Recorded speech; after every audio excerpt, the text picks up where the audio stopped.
우리의 인생에서 진짜 소중한 것은 무엇일까요? 돈이 우리 인생에서 필요하고 중요한 역할을 하지만 돈 때문에 더 소중한 것을 너무 많이 잃어버립니다. 오늘 이야기를 교훈 삼아 우리 인생에서 정말 소중한 것을 찾고 회복하는 계기가 되었으면 합니다. 하루가 또 바쁘게 지나가고 있겠지요.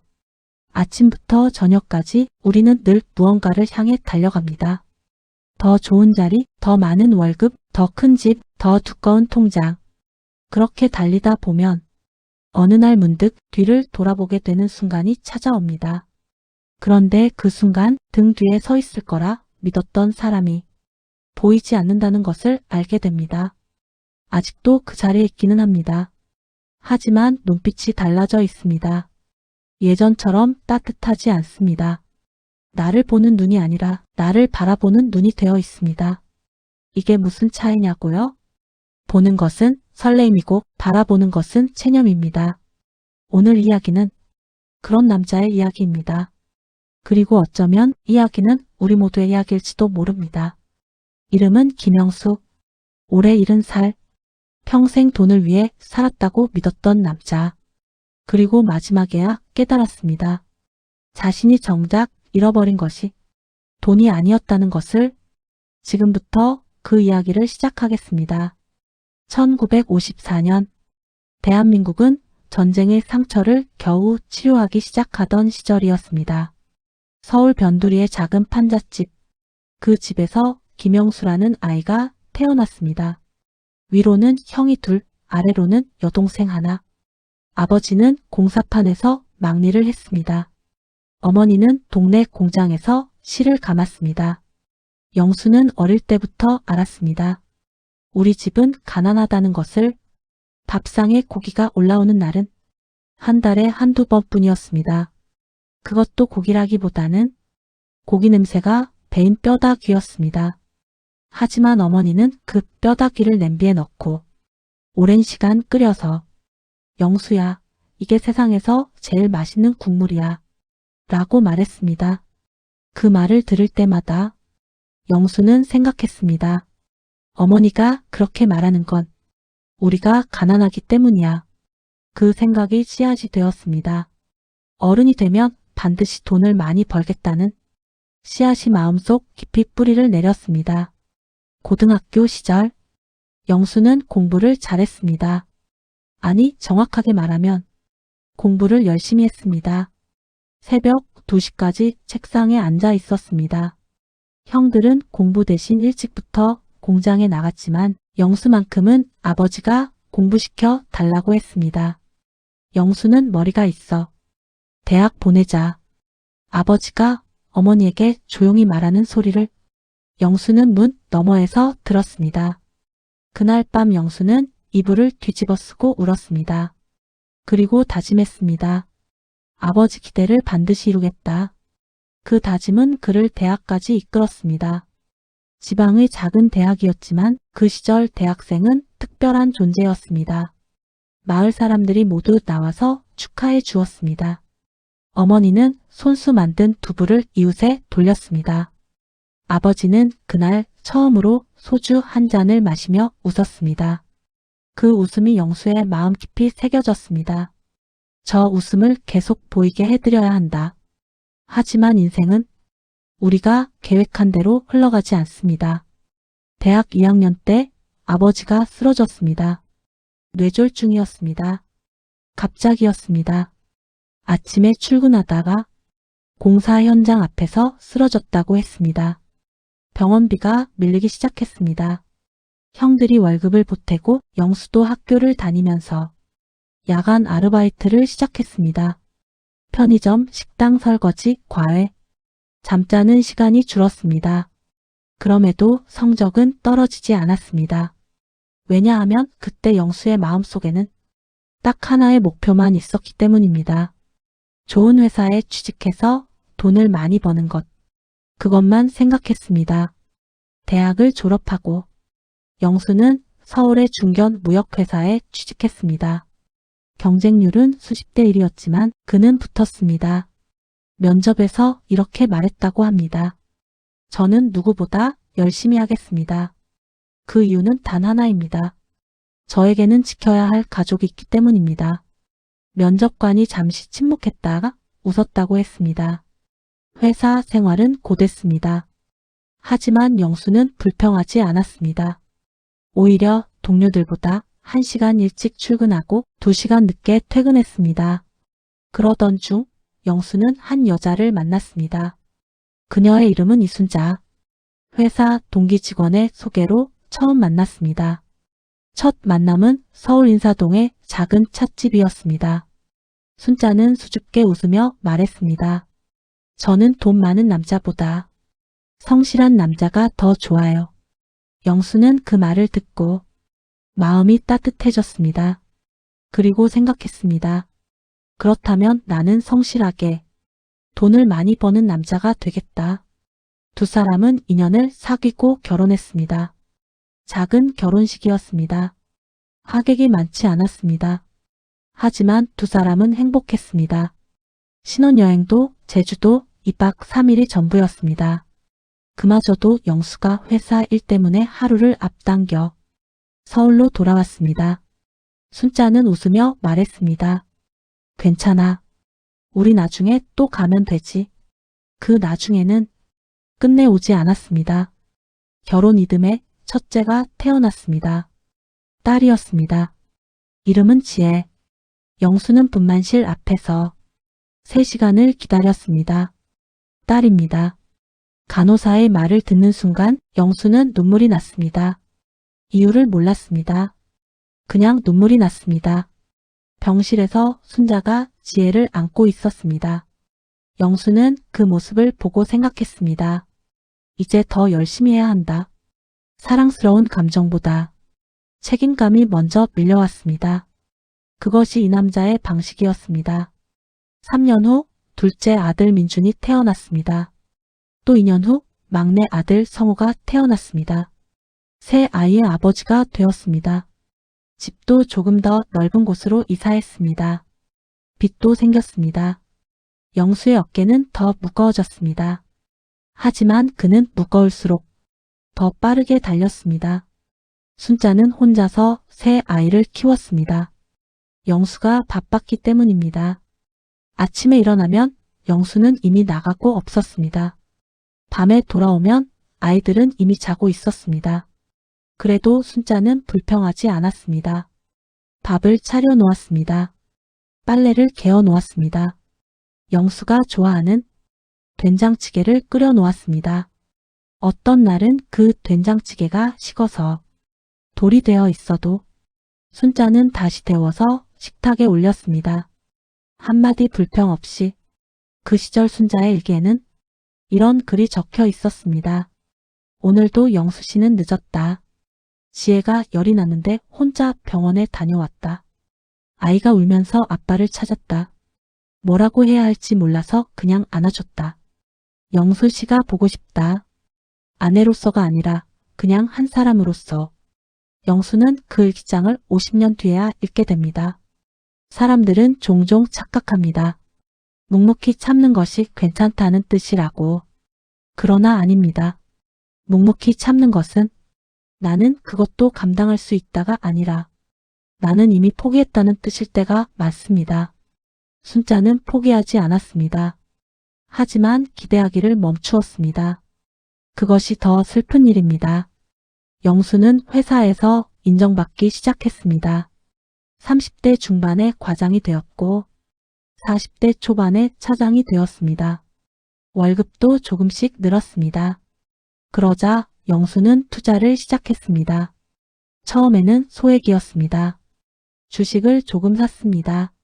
수익이 났습니다. 그 맛이 달았습니다.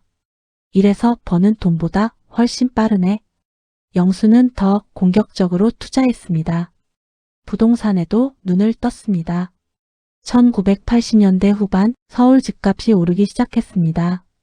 영수는 은행 대출을 끼고 아파트를 하나 더 샀습니다. 순자가 걱정했습니다. 여보, 대출이 너무 많지 않아요? 영수는 웃으며 말했습니다. 걱정 마. 이거 몇 년 있으면 2배 됐거든. 순자는 더 이상 말하지 않았습니다. 그리고 과연 아파트 값은 2배가 되었습니다. 영수는 성취감을 느꼈습니다. 하지만 그 성취감은 또 다른 욕망으로 이어졌습니다.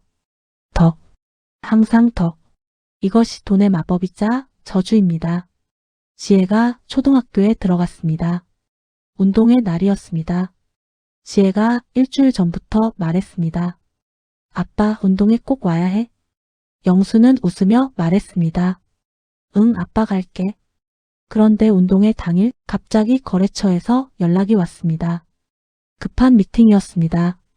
영수는 어쩔 수 없이 운동회장 대신 회의실로 갔습니다. 순자가 혼자 운동회를 보러 갔습니다. 지혜는 달리기 시합에서 2등을 했습니다. 엄마, 나 2등했어. 순자는 웃으며 박수를 쳤습니다. 그리고 고개를 들어 주위를 둘러봤습니다. 아빠가 없었습니다. 지혜가 말했습니다. 엄마, 아빠 어디 있어? 순자는 잠깐 말이 없었습니다. 그리고 말했습니다. 아빠는 오늘 중요한 일 있대. 나중에 얘기 들어줄 거야. 지혜는 고개를 끄덕였습니다. 하지만 그날 저녁 영수가 늦게 들어왔을 때 지혜는 이미 자고 있었습니다. 영수는 자는 지혜의 이마를 쓰다듬었습니다. 그리고 속으로 말했습니다. 미안하다, 지혜야. 대신 아빠가 너한테 뭐든 다 해줄게. 하지만 지혜가 원했던 것은 뭐든 다 해주는 아빠가 아니었습니다. 그냥 그날 운동회에 와준 아빠였습니다. 우리는 종종 착각합니다. 나중에 더 크게 해주겠다는 말로 지금 여기 없다는 사실을 덮을 수 있다고. 하지만 아이들은 압니다. 그 순간에 옆에 있어 주는 것이 나중에 어떤 선물보다 값지다는 것을. 그리고 그 순간들은 2번 다시 돌아오지 않습니다. 1997년 말 대한민국에 폭풍이 몰아쳤습니다. IMF 외환위기. 그것은 단순한 경제 위기가 아니었습니다. 수십만 명의 직장이 사라졌습니다. 하루아침에 가장들이 거리로 나왔습니다. 영수의 회사도 예외가 아니었습니다. 1998년 1월 회사에 구조 조정 바람이 불었습니다. 첫째 날 김 대리가 짐을 쌌습니다. 둘째 날 박 과장이 불려나갔다가 돌아오지 않았습니다. 셋째 날 영수의 가장 친한 친구였던 최 차장이 눈이 빨개진 채로 퇴직서를 들고 왔습니다. 영수야, 나 잘렸어. 영수는 그 말을 듣는 순간 말문이 막혔습니다. 최 차장은 영수와 입사 동기였습니다. 같이 야근하고 같이 술 마시고 서로 집들이에도 갔던 친구였습니다. 그가 짐을 챙겨 나가는 뒷모습을 보며 영수는 처음으로 두려움을 느꼈습니다. 그날 밤 집에 돌아왔습니다. 아이들은 자고 있었습니다. 순자가 조용히 밥을 차려줬습니다. 영수는 밥을 먹다가 숟가락을 내려놓았습니다. 순자가 물었습니다. 왜요? 입맛 없어요? 영수는 말했습니다. 오늘 최 차장 잘렸어. 순자가 입을 가렸습니다. 어머, 나도 모르겠어. 영수는 고개를 떨궜습니다. 그날 밤 영수는 잠을 자지 못했습니다. 천장을 바라보며 생각했습니다. 내가 잘리면 어떻게 되나? 대출이 아직 2건이나 남아있다. 부모님 용돈도 보내야 한다. 아이들 학원도 3군데다. 내가 없으면. 그 생각은 새벽까지 이어졌습니다. 새벽 4시에 영수는 일어나 앉았습니다. 그리고 마음속으로 맹세했습니다. 단단하게, 철처럼 단단하게. 어떤 일이 있어도 내 가족만큼은 굶기지 않겠다. 그러기 위해 돈을 모아야 한다. 어떤 수단을 써서라도. 그 맹세가 문제였습니다. 어떤 수단을 써서라도라는 말이 위기의 순간에 내린 결심은 평온할 때의 결심보다 훨씬 강하게 각인됩니다. 그리고 훨씬 오래 지속됩니다. 영수는 그날 이후 돈을 두려움의 눈으로 보기 시작했습니다. 돈이 없으면 모든 것을 잃는다. 그 공포가 그를 지배했습니다. 다행히 영수는 구조 조정에서 살아남았습니다. 그러나 살아남은 것이 마냥 기쁘지만은 않았습니다. 동료들이 하나, 둘 사라졌습니다. 남은 사람들은 2배로 일해야 했습니다. 영수도 그중 하나였습니다. 그러면서 영수는 더 집요하게 돈을 모았습니다. 아파트를 팔고 더 작은 곳으로 이사했습니다. 대출을 갚았습니다. 그리고 남은 돈으로 다시 투자를 시작했습니다. 순자가 말했습니다. 여보, 아이들이 좋은 학원 다니고 싶어 해요. 영수가 말했습니다. 지금은 안 돼. 먼저 안전판을 만들어야 해. 안전판이 뭐예요? 통장에 얼마는 있어야 한다는 거야. 언제 무슨 일이 생길지 모르잖아. 순자는 더 말하지 않았습니다. 그렇게 했습니다. 하지만 그 안전판은 결코 완성되지 않았습니다. 왜냐하면 영수의 기준에서 그 통장의 숫자는 항상 부족했기 때문입니다. 5천만 원이 되면 1억이 되어야 했습니다. 1억이 되면 2억이 되어야 했습니다. 2억이 되면 5억이 되어야 했습니다. 그것이 두려움에서 시작된 돈의 집착입니다. 끝이 없습니다. 아이들이 중학생이 되었을 무렵 영수와 순자는 처음으로 크게 싸웠습니다. 계기는 사소한 것이었습니다. 순자가 작은 카메라를 샀습니다. 아이들 사진을 찍으려고.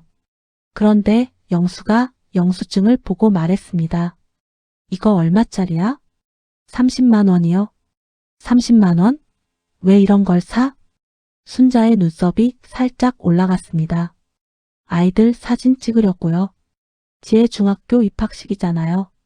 그거 핸드폰으로 찍으면 되잖아. 핸드폰 카메라가 너무 흐릿해서요. 영수는 짜증스럽게 말했습니다. 돈이 어디서 나온다고 이렇게 막 써. 순자는 잠시 침묵했다가 말했습니다. 나는 막 쓴 게 아니에요. 30만 원짜리 카메라 하나 산 거잖아요. 아이들을 위해서. 그 30만 원이 어떻게 모아진 줄 알아? 목소리가 높아졌습니다. 아이들이 방에서 나오다가 멈췄습니다. 그리고 다시 방으로 들어갔습니다. 순자가 조용히 말했습니다. 여보, 목소리 낮춰요. 아이들이 들어요. 영수는 입을 다물었습니다. 그날 싸움은 거기서 끝났습니다. 하지만 그날 밤 방에서 아이들이 속삭이는 소리가 들렸습니다. 엄마, 아빠 또 싸웠지? 응. 왜 항상 돈 때문에 싸워? 그 소리를 들으면서 영수는 화장실에서 오래 있었습니다. 아이들은 다 봅니다. 다 듣습니다. 그리고 다 기억합니다. 부모가 사라진 후에도 아이들이 기억하는 것은 아버지가 사줬던 선물이 아닙니다. 아버지가 화냈던 그 밤의 공기입니다. 세월은 흘렀습니다. 자식들은 각자 독립했습니다. 지혜는 결혼해서 수원에 살고 있었습니다. 민주는 직장을 잡아 혼자 살았습니다. 막내 성호는 대학원을 다니고 있었습니다. 그리고 2023년 영수는 정년퇴직을 했습니다. 퇴직식은 소박했습니다. 회사 회의실에서 조촐하게 부서 동료들이 케이크를 준비했습니다. 후배 직원이 꽃다발을 건넸습니다. 부장님, 오랫동안 수고하셨습니다. 영수는 웃었습니다. 하지만 집으로 돌아오는 지하철 안에서 그는 유독 조용했습니다. 퇴직식을 마치고 집에 오는데 이상하게 가슴이 텅 빈 느낌이었습니다. 40년을 다닌 회사였습니다. 그 회사가 없어진 것도 아닌데 내가 그냥 나왔을 뿐인데 그런데 왜 그렇게 허전했을까요? 아마 제 정체성이 거기 있었던 것 같습니다. 회사원 김영수. 그게 저였거든요. 그런데 그 타이틀이 사라지고 나니 저는 그냥 김영수만 남은 거잖아요. 그 김영수가 어떤 사람인지 나도 모르겠더라고요. 퇴직 이후 영수는 집에 있기 시작했습니다. 그런데 이상했습니다. 40년을 살았던 집인데 어딘지 낯설었습니다. 아침에 일어나면 아무것도 할 일이 없었습니다. TV를 켰습니다. 채널을 돌렸습니다. 뉴스, 드라마, 예능. 아무것도 눈에 들어오지 않았습니다. 순자는 아침을 차려줬습니다. 그리고 자기 일을 했습니다. 동네 문화센터에 가서 수채화 수업을 들었습니다. 노인복지관에서 봉사도 했습니다. 친구들과 밥을 먹기도 했습니다. 영수는 그걸 보면서 생각했습니다. 저 사람은 저렇게 바쁜데 나는 왜 이러고 있나? 어느 날 저녁 순자가 돌아오자 영수가 말했습니다. 오늘 어디 갔어? 문화센터요. 오래 있었네. 점심도 친구들이랑 먹었어요. 영수는 잠시 아무 말도 하지 않았습니다. 그리고 말했습니다. 나도 데려가. 순자가 놀란 눈으로 영수를 봤습니다. 거기 주로 여자분들이에요. 그래도 순자는 웃었습니다. 영수 씨는 할 일 없으면 투자 공부라도 하면 되잖아요. 그 말이 상처였습니다. 영수는 아무 말도 하지 않았습니다. 하지만 속으로는 상처였습니다. 내가 이 집에서 쓸모가 없구나. 그 감각. 회사에서 40년간 느껴보지 못했던 그 감각이 집에서 처음 밀려왔습니다. 퇴직 후의 공허함은 많은 분들이 경험하시는 것입니다. 특히 오랫동안 일에만 집중했던 분들에게는 그 공허함이 더욱 깊게 옵니다. 왜냐하면 일밖에 없었던 삶에서는 일이 사라진 후 아무것도 남지 않기 때문입니다. 사람들은 남아야 했습니다. 관계가 남아야 했습니다. 취미가 남아야 했습니다. 그러나 영수에게는 오직 통장만 남아 있었습니다. 그래서 영수는 다시 투자로 돌아갔습니다. 유튜브에서 재테크 영상을 봤습니다. 주식 앱을 다시 깔았습니다. 미국 주식도 시작했습니다. 하루 종일 차트를 봤습니다. 순자가 말했습니다. 여보, 좀 쉬어요. 이게 공부야. 밥은 먹었어요? 응. 그날도, 그 다음 날도, 그 다음 날도. 영수는 노트북 앞에 앉아 있었습니다. 순자는 혼자 밥을 먹었습니다. 남편이 회사 다닐 때는 혼자 밥을 먹어도 이상하지 않았어요.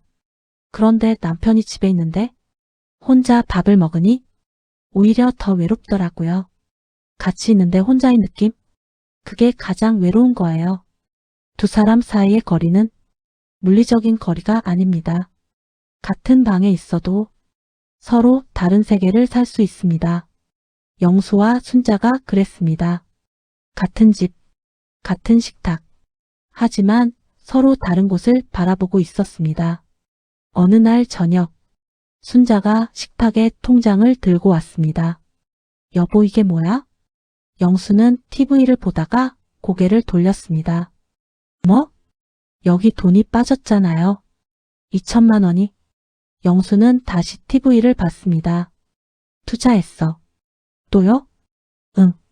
얼마짜리 투자예요? 뭘 그런 거 물어봐. 순자의 목소리가 낮아졌습니다. 나도 알아야 하는 거 아니에요? 우리 공동 통장이잖아요. 영수는 짜증스럽게 말했습니다. 내가 벌어온 돈이야. 그 순간 순자의 눈빛이 달라졌습니다. 그래요. 조용했습니다. 너무 조용해서 오히려 더 날카로웠습니다. 당신이 벌어온 돈이죠. 그런데 나는 40년 동안 뭘 했나요? 당신 밥 해준 것, 아이들 키운 것, 집 관리한 것, 부모님 챙긴 것. 그건 돈으로 계산이 안 되나요? 영수는 말이 막혔습니다. 그건 그게 아니고. 여보. 순자가 잠시 멈추고 말했습니다. 나는 돈이 필요한 게 아니에요. 당신이 그 돈을 얼마나 갖고 있든 신경 안 써요. 그런데 왜 항상 나는 제외되어 있어요? 투자 결정도 당신이 혼자 하고 집안 중요한 일도 당신이 혼자 정하고 나는 그냥 여기 사는 사람이에요? 영수는 대답하지 못했습니다. 그날 두 사람은 등을 돌리고 잠을 잤습니다. 그 밤 영수는 오랫동안 잠을 이루지 못했습니다. 순자의 말이 계속 머릿속을 맴돌았습니다. 나는 그냥 여기 사는 사람이에요? 그게 아닌데, 그게 아닌 거 알면서 왜 그렇게 만들었지? 영수는 그 물음에 답하지 못했습니다. 그리고 어느새 잠이 들었습니다.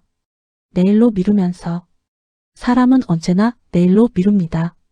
하지만 내일은 오지 않을 수도 있습니다. 그 일이 일어난 것은 봄이 시작되는 3월이었습니다. 아침이었습니다. 영수는 여느 때처럼 노트북을 켜고 미국 주식 시장 마감 결과를 보고 있었습니다. 순자는 이미 아침을 준비해 두었고 자신은 문화센터에 가기 위해 나갔습니다. 영수는 혼자 밥을 먹었습니다. 오전 11시쯤이었습니다. 전화가 왔습니다. 모르는 번호였습니다. 여보세요. 혹시 김영수 씨 보호자 되십니까? 영수는 처음에 의아했습니다. 네, 그런데요. 저는 한강성심병원 응급실 담당 간호사입니다.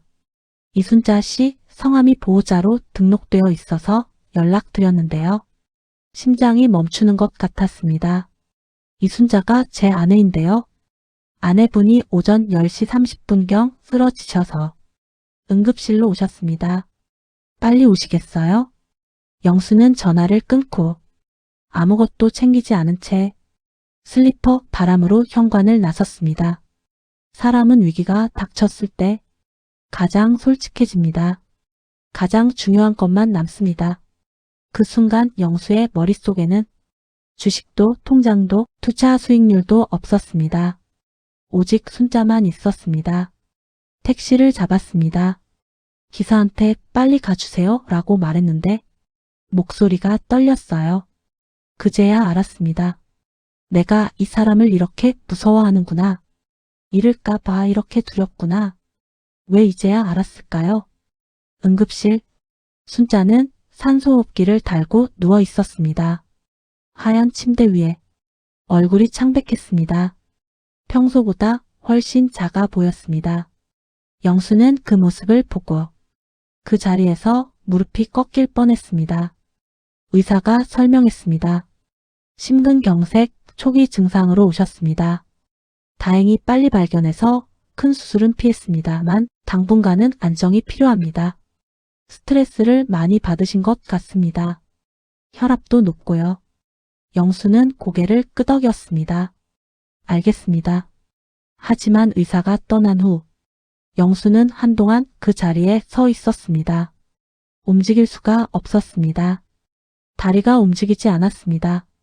우리는 종종 사랑하는 사람이 항상 곁에 있을 것이라고 착각합니다.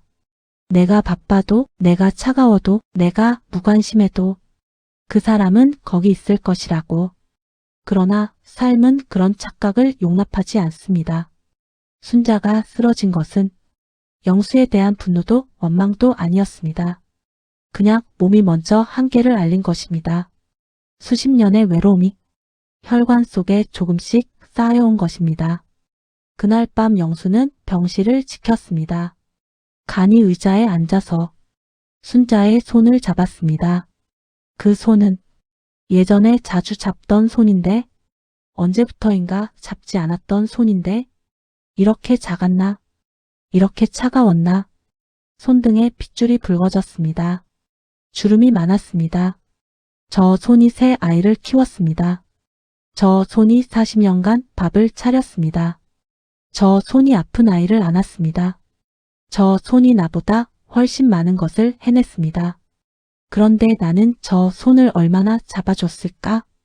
그날 밤 처음으로 내가 정말 나쁜 남편이었다는 걸 인정했습니다. 변명하고 싶지 않았습니다. 나는 돈을 벌었으니까 같은 말은 그날 밤에는 나오지 않았습니다. 그냥 나쁜 남편이었다는 것, 그것만 생각났습니다. 새벽 2시쯤 순자가 눈을 떴습니다. 영수를 보더니 미소를 지었습니다. 왔어요? 응. 밥은요? 이게 여자입니다. 응급실에 실려와서 산소호흡기를 달고 누워서 눈 뜨자마자 한 마리. 밥은요? 이게 순자였습니다. 영수는 그 말에 눈물이 터졌습니다.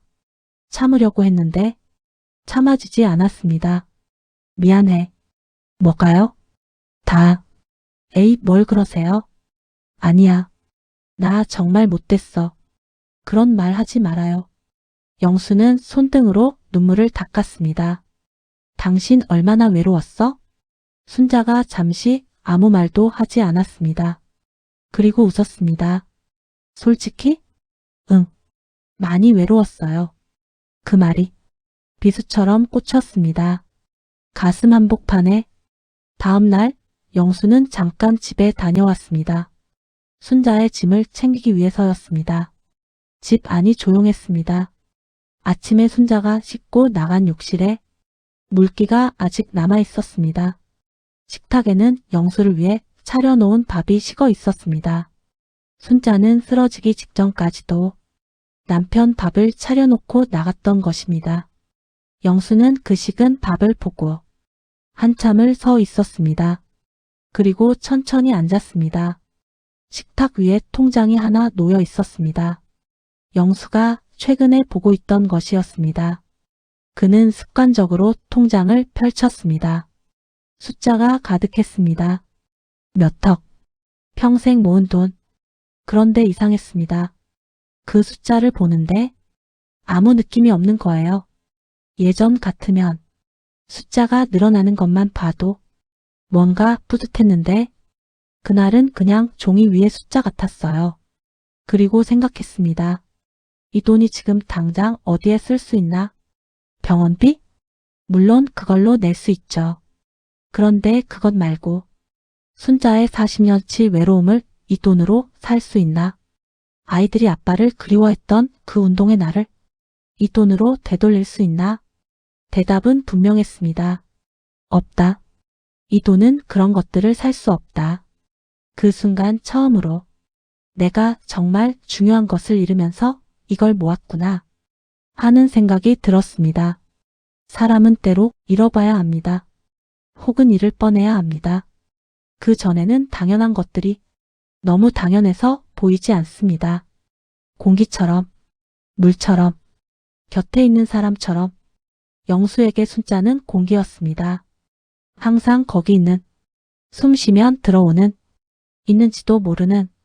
그런데 그 공기가 사라질 뻔한 순간 비로소 알았습니다. 내가 이 공기 없이는 살 수 없다는 것을. 영수는 아이들에게 전화했습니다. 첫째 지혜에게. 지혜야. 아빠? 무슨 일이에요? 엄마 병원에 있어. 네. 심장에 문제가 생겼어. 큰 건 아닌데. 어머. 저 지금 갈게요. 아니야. 일 있으면 내일 와도 돼. 안정은 하고 있어. 잠시 침묵. 그리고 지혜가 말했습니다. 아빠는요? 응? 아빠 괜찮아요? 그 말에 영수는 뭔가가 뭉클했습니다. 응. 아빠는 괜찮아. 아빠 엄마한테 잘해줘요. 영수는 그 말을 듣고 웃었습니다. 쓴 웃음이었습니다. 알았어. 전화를 끊고 영수는 생각했습니다. 딸이 아버지에게 엄마한테 잘해줘요라고 말한다. 이게 어떤 의미인가? 딸이 평생 보아온 것들이 그 말 한마디에 담겨 있었습니다. 열흘 후 순자가 퇴원했습니다. 영수가 직접 모시러 갔습니다. 차에 태울 때 손을 잡아줬습니다. 순자가 깜짝 놀랐습니다. 왜요? 잡고 싶어서. 순자는 말이 없었습니다. 집에 오는 내내 창 밖을 보았습니다. 집에 들어오자 영수가 직접 밥을 준비해 놓았습니다. 서툴렀습니다. 밥이 좀 딱딱했고 국이 조금 짰습니다. 하지만 순자는 그 밥을 맛있게 먹었습니다. 맛있어요. 거짓말 마. 짜잖아. 그래도 맛있어요. 영수가 머쓱하게 웃었습니다. 그 이후로 영수는 달라졌습니다.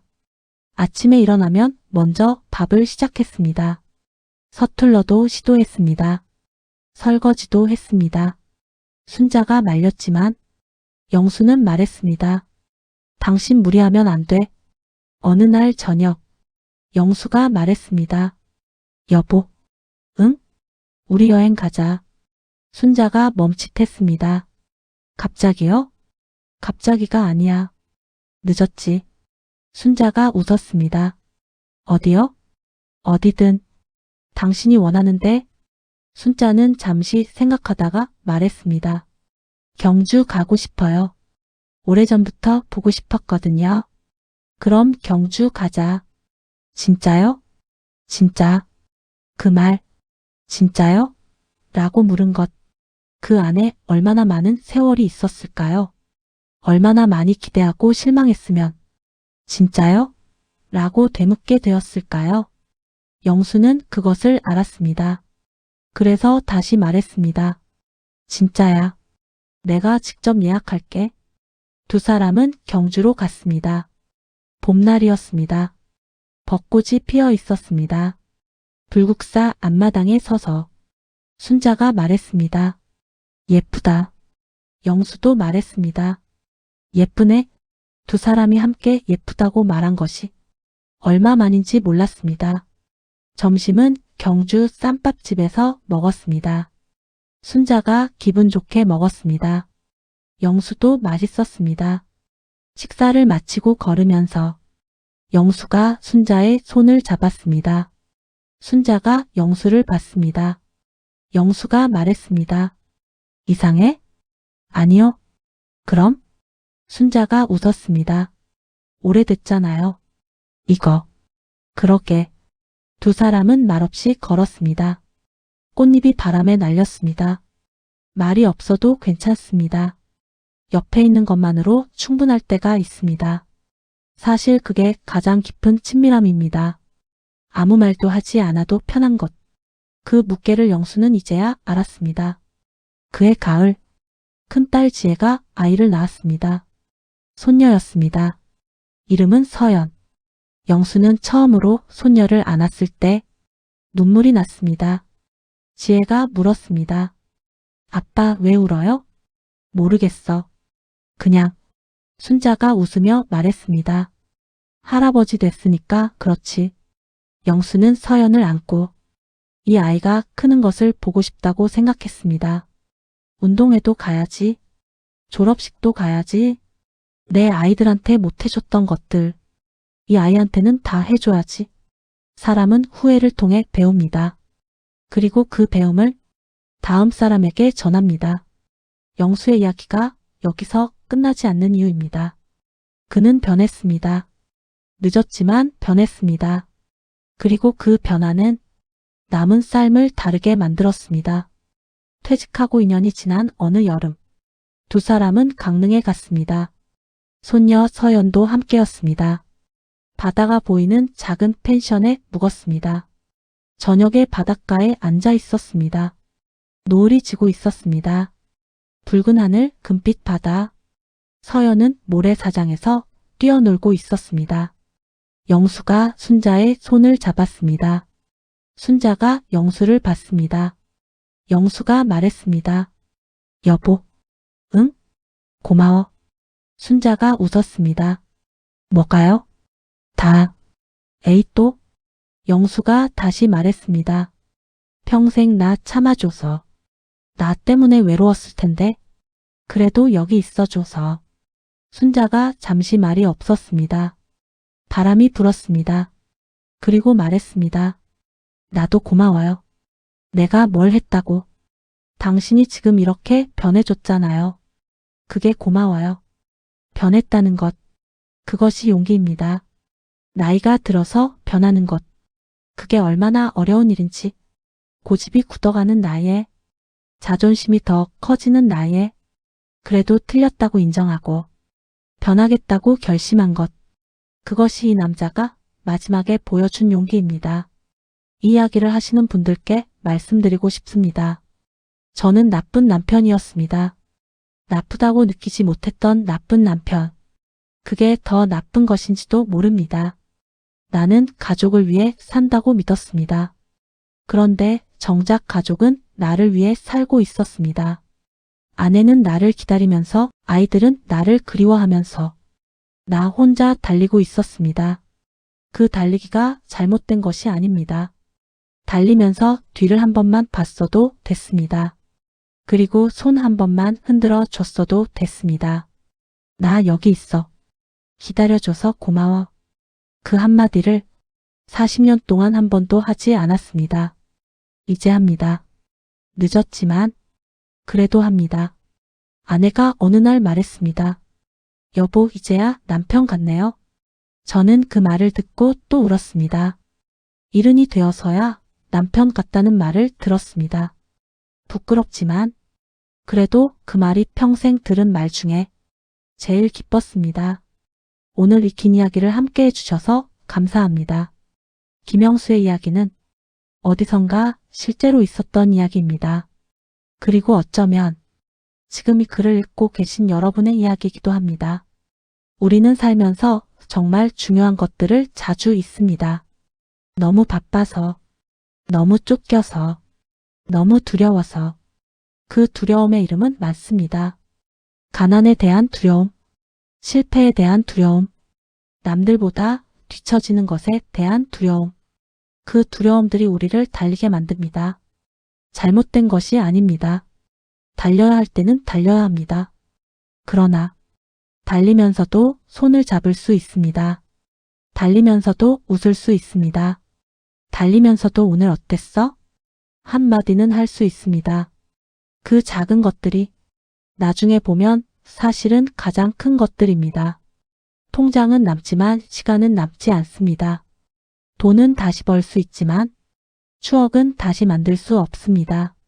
지금 옆에 있는 사람, 오늘 밥 같이 먹은 사람, 어젯밤 같은 이불을 덮고 잔 사람, 그 사람이 당신의 가장 큰 재산입니다. 오늘 사랑하는 사람에게 말해보세요. 요즘 어때요? 수고했어요. 고마워요.